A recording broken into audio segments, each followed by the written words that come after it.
2,000 years ago, Jerusalem thrived as a capital for trade and religion for the Jewish people.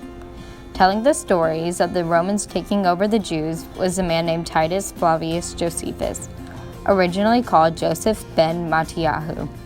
Born a Jew in 37 CE, as the Romans began to have control over Jerusalem and the Second Temple, Josephus had assimilated toward the Roman side as war and destruction towards the Jewish people took place.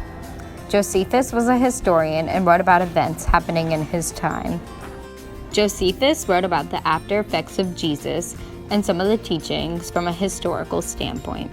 Historians currently use his works for learning about the starting point of Christianity. Josephus can be quoted saying, "About this time there lived Jesus, a wise man, if indeed one ought to call him a man. For he was one who performed surprising deeds and was a teacher of such people as accept the truth gladly. He won over many of the Jews and many of the Greeks. He was Christ." Most of Josephus' writings were focused around Jerusalem and what was known as the Second Beit Mikdash and Great Revolt. Jerusalem was the center of Jewish life, and there was tension between the Roman rule and Jewish people. The Jews' anti-Roman feelings were increased during the reign of Caligula, as he declared himself to be a deity and ordered his statue to be set up at every temple in the Roman Empire. The Jewish people refused the command because they did not want to defile God's temple with a statue of pagan Rome's newest deity.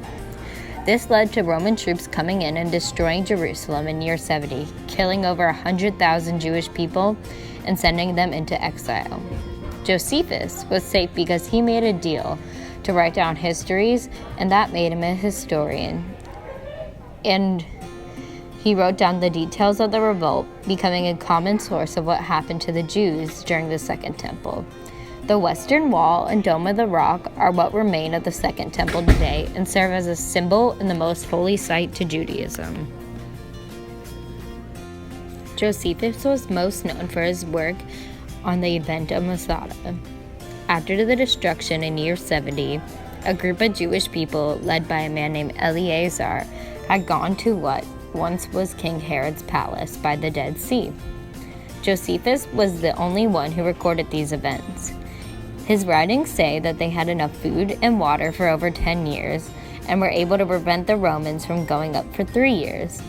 And he also described the building of the Roman ramp on the side of Masada. Josephus shared in his journals the plan Eleazar, the leader, in which there was a mass suicide on top of Masada. Although these stories of Masada come from only Josephus, still standing today is evidence of the resistance of the Jews of Masada, who refused to be taken over by the Romans.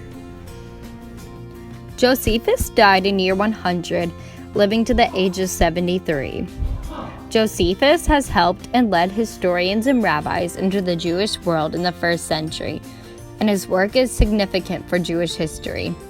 Whether you call him Titus Flavius Josephus or Joseph ben Matthiyahu, this man has brought a view into the Jerusalem and the Roman world.